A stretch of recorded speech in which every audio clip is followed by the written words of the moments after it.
The temperature's rising, more thunderstorms predicted, and that's just here in the studio. Keep watching for a special Politics South this week.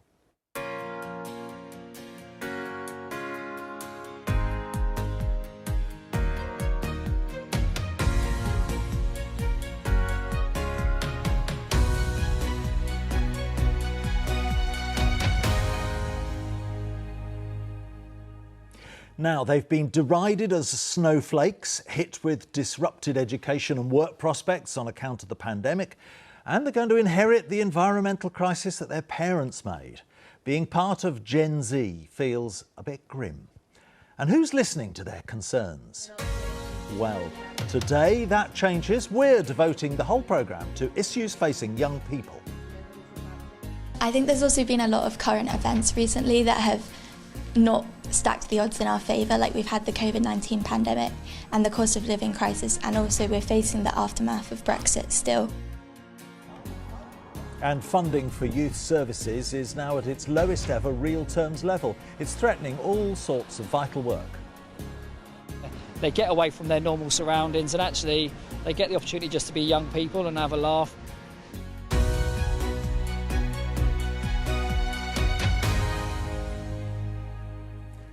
Since politics can often feel like older politicians telling younger voters what they want, today we've asked some of our younger councillors onto the programme. George Blundell is the Liberal Democrat from Windsor and Maidenhead, who you might remember cost the Conservative leader there his seat a month ago at the elections. Kiran has been a Labour councillor on Crawley Borough Council since 2021. It's a long time if you're as young as Kiran. And Alex Rennie is the Conservative leader of Havant Borough Council, a post you've held for the last 2 years. We've had you on the programme before. You're the old hand here, aren't you, Alex? George, what was it like when you were interviewed in the telly? You became a bit of a minor celebrity. What did your friends say to you? They obviously, the thing is not all of them knew I was doing it, or they knew I was doing it but didn't really understand. And obviously the next day they all wake up and go, what's happened there? Why are you on the BBC? What's happened? Did you have to explain what a councillor does, how a council works? Too many times. Yeah. That's the thing with young people is, obviously, we understand national politics to a large degree. It's everywhere over the TV screens. But council issues aren't talked about as often. So therefore, obviously, especially young people who aren't involved in politics as much, even less of them will know what the council does. Yeah, and your family haven't been involved in politics at all? No, not at all. Zero history. You just started off being interested, you were saying, from a very early age. Yeah, from about the age of 12, as I could go into later. But perhaps. I've been, obviously, always Kiran, been my interest. What about you? What got you into politics? Yes, so I first started getting interested in politics near 2010, 2011. I think the reason why I first got interested back then, because I kind of saw the changes that came in during the coalition. We had obviously the rise in tuition fees and the taking away of the educational maintenance allowance. Right. And that really affected my year group, and it really affected young people at the time. And I thought that was a massive injustice, and I felt really let down. Was by the coalition government at the time, and I feel like that's what got me involved, that's what got me passionate. You've done a couple of years on the council in Crawley. Yes. Do you feel that you can actually make a difference there? Yes, yeah. I mean, like, local councils actually do a lot that affects people's lives. We have control over housing, and obviously that's a massive one. And are you speaking up for a younger generation amongst largely older councillors? It's quite diverse on Crawley, isn't it? Yeah. In Crawley we have quite a diverse group. We have a few older councillors, and we have a few younger ones. Some as so well. Don't get too pigeonholed. No. The youngest there. Good for you. No.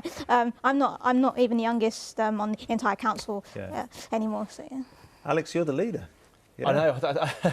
Do you actually push a youth agenda in any way, or are you feeling that's past you now? Well, I think the challenge is, people look to a younger leader and think he's going to be the voice of the youth or something like that. But ultimately, as leader, you are representing the whole of your community, and that means everyone from children all the way through to the oldest in your community. And actually, I think it's really important that when you have councillors that represent a really diverse range of ages, of backgrounds, of gender. I mean, that's really important. And I think actually the leader, I think, is the best person to do that job. But actually, you're representing a group of councillors working together that should be representative of your whole community, which I think we're quite fortunate that we do have that. Yeah, I mean, things like social media, talk about Gen Z, culture wars, the blob. I mean, these are the things that come naturally to you. But it's a fast-changing world. Does it help, do you think, to be younger on a council in politics generally? Well, I think when you're younger, you just have a different perspective on things because you grew up in a different generation, and I think and I do think that social media has definitely helped when it comes to politics. I mean, we've seen politicians utilise Twitter, Facebook to get their They're trying to win the youth vote, I have to say, a lot of the time, aren't they? But as you say, it comes naturally. So, do you got an advantage there? I guess it's an advantage, like even knowing how to do basic social media targeting, for example, in elections. That's something I find is quite not hard to understand. And there's always, like, you can look at our energy potentially and look at our different, as Kiran said, different frame of mind because we grew up in a different generation. Wouldn't say it's any easier. It's just different, I guess. You face a tough world. You know, I mean, we're now in a period of war. You've had to go through COVID. You were 15 during the Brexit vote. Yeah. I find that quite worrying. But do you think you've got a different outlook to some of the councillors who've been around a while, Alex? I think you do, as a young person, have a different outlook. You're looking forward, I guess, and longer term, perhaps. But I think I don't want to be unfair, I think, on some of the older councillors either, because I think actually when I meet councillors of all parties, and I genuinely think that I've not met someone who's not passionate about their community, about their area. But I think you do clear a bit of a different outlook. You're a little bit easier to communicate with different people, and I go to schools perhaps a little bit easier and talk to some of the kids in the schools, and they can relate to me a little bit easier. Do they care about politics as much, do you think, as people did in the past? I think young people absolutely do care about politics. I think if I go to a school and I talk to young people, they really are passionate. They really do care about what's going on, and that's everything from national politics. And you get some really informational questions. People they know far more about politics than you give them credit for. You get sort of obscure questions about politicians that I haven't heard about. Some of them, and actually, it's really you put the back. How do you know that? But also about the community. They're interested in what's happening, in the parks, the schools, etc. Let's get into some of the things that you really care about. You're telling me that. What are the things that get young voters going? Or in this case, future voters, because Frankie Peck has been to Barton Peveril Sixth Form College, talking to youngsters who are keen to play a part in shaping their community's future. It was back to college, to meet a group of 17-year-old students. And because we're in a college, the first question had to be... Hands up, who's going to uni? And I see your hand is not up. What are you doing instead? I'm planning to do an apprenticeship after college. It's mostly a personal preference because I'd like to go straight into employability and into a career, earning and learning at the same time. And I think there's that hands-on experience at an early age that's really important. I can really fast forward your experience and your career. I mean, at the moment it's not fantastic for people of our age, but I feel it's getting better because there's a bit more of a push this time than in previous generations. We're actually getting younger voices heard, and there's various parties who are trying to appeal to younger generations. There's a real broad apathy towards young people, and the government doesn't even want to try to know what's going on, let alone understand. I think there's also been a lot of current events recently that have not stacked the odds in our favour, like we've had the COVID-19 pandemic and the cost of living crisis, and also we're facing the aftermath of Brexit still, whilst also looking at things like the Ukraine war and how that's affecting fuel prices and food prices, and there's this kind of mass inflation that we're facing at the moment, which is making everything cost a lot more. So I think that's definitely something to consider for the younger generation. We're still looking at these economic issues now going into the future that could have an even bigger impact. Does anybody even think they will own their own house? No. Realistically, the only chance I'm going to have of owning a house is if I inherit it from my parents. Because after so many things have happened, the effects of right to buy, the crash, so many things, there just isn't a chance of me being able to own a house easily. And then there's the cost of just getting about.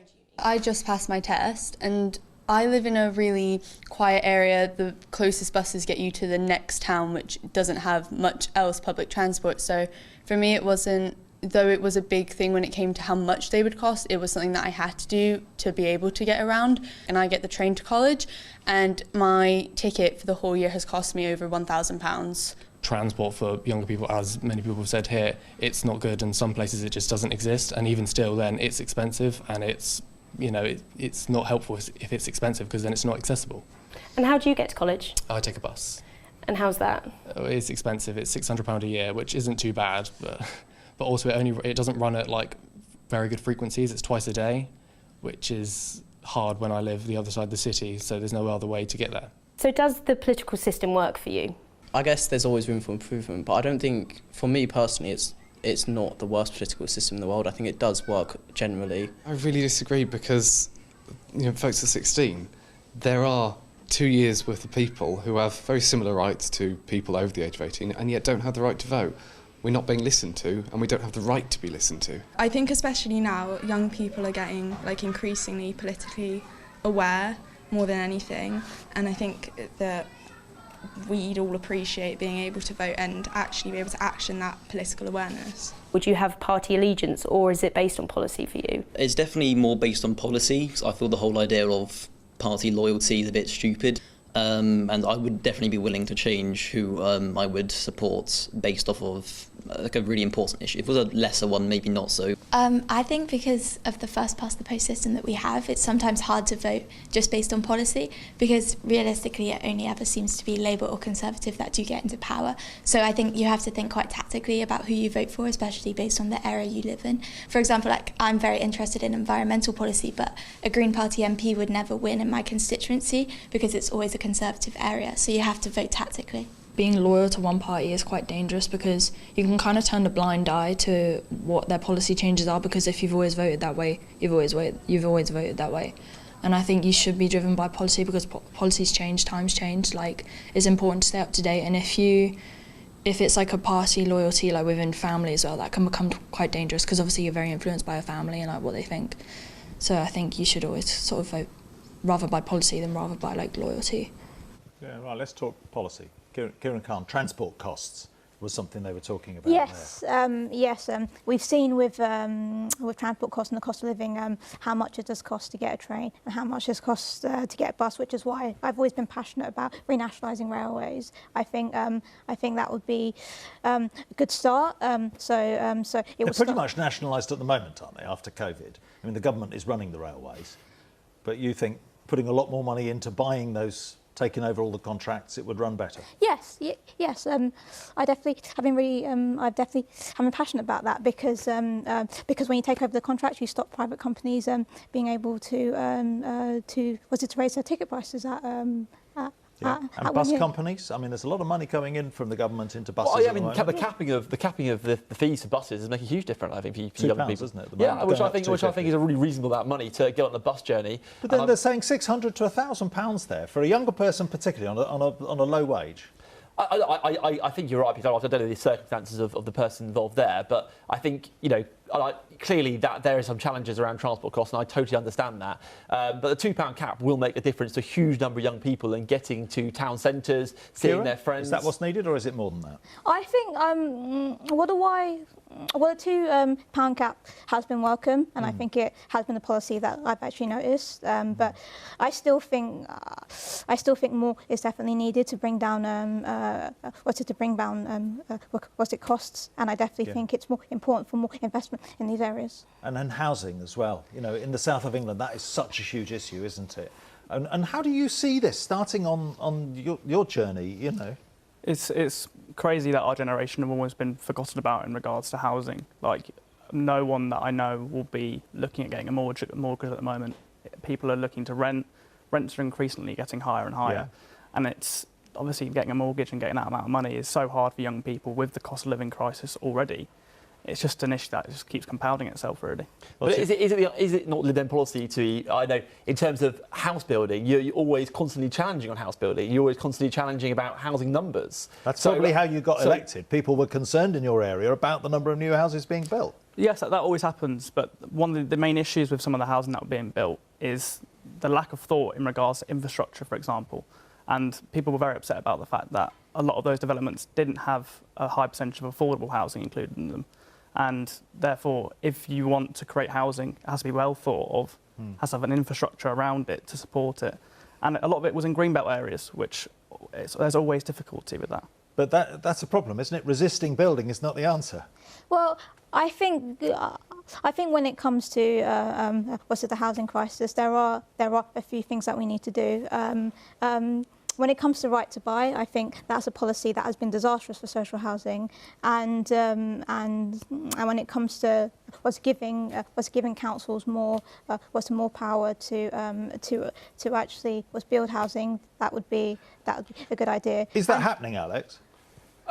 Well, I think on that point, an interesting point there, so right to buy. I think right to buy has been absolutely transformative for home ownership. It actually really has allowed people to buy homes and invest in the community. Actually, I'd be in favour of increasing and trying to make it easier for right to buy.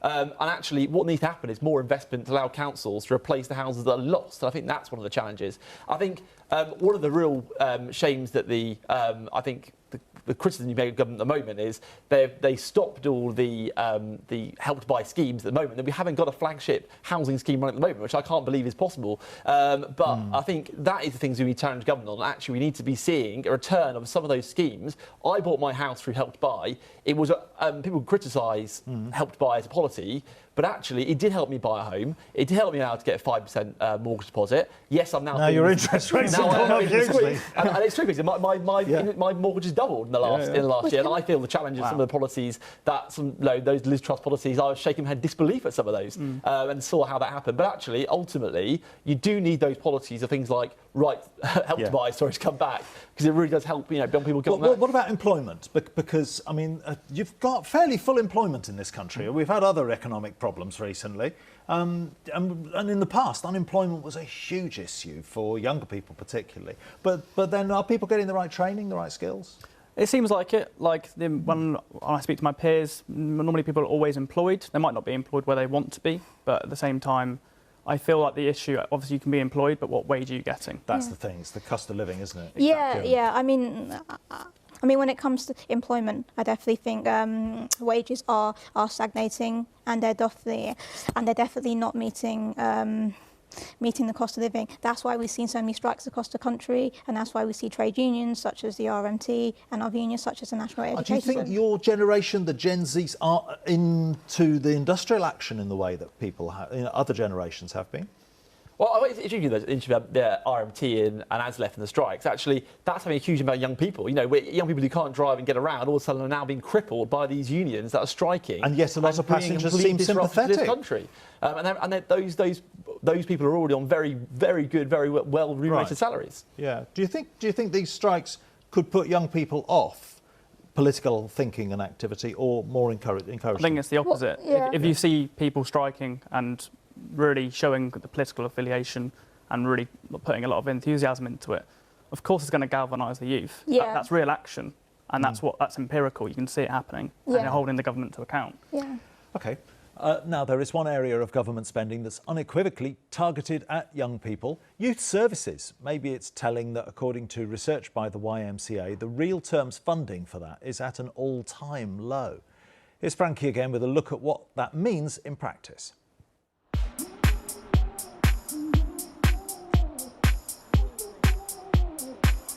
A day out at the beach. And here they come. This is just some of the team and participants from the Ways Youth Club. And after a minibus journey down from Bracknell, the group has arrived.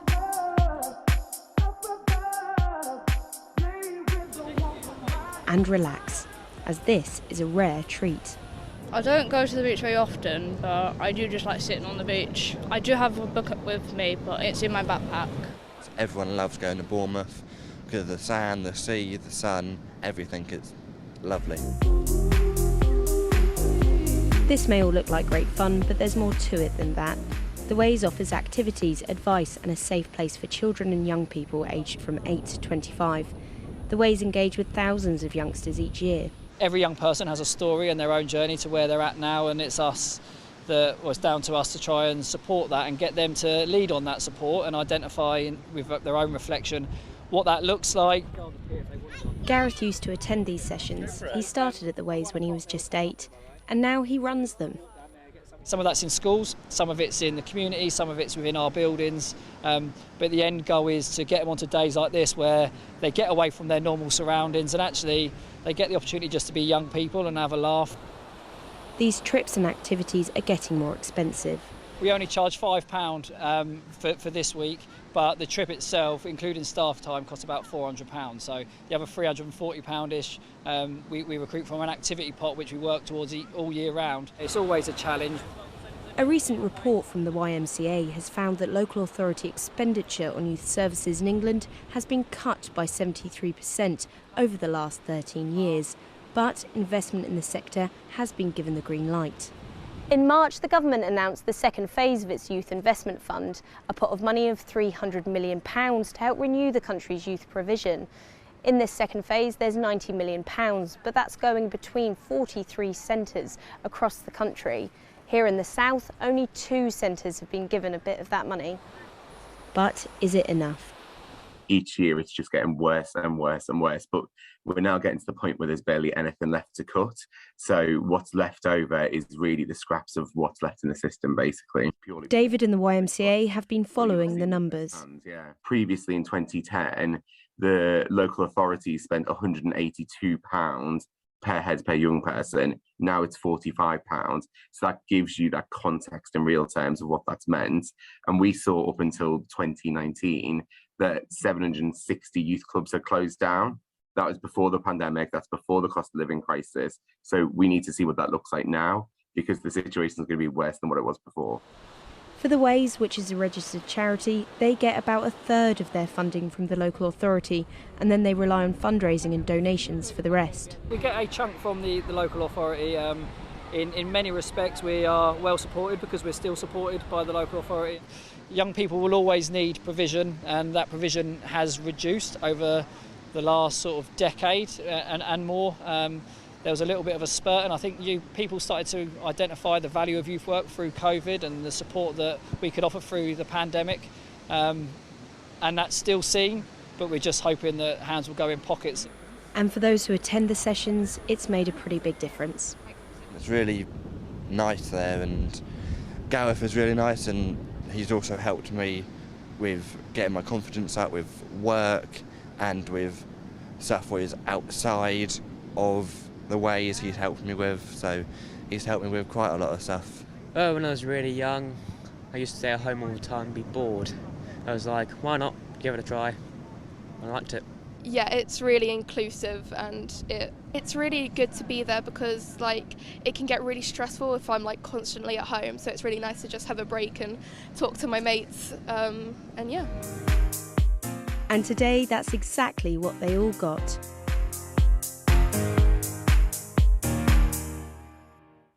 Yeah, the Ways from Bracknell.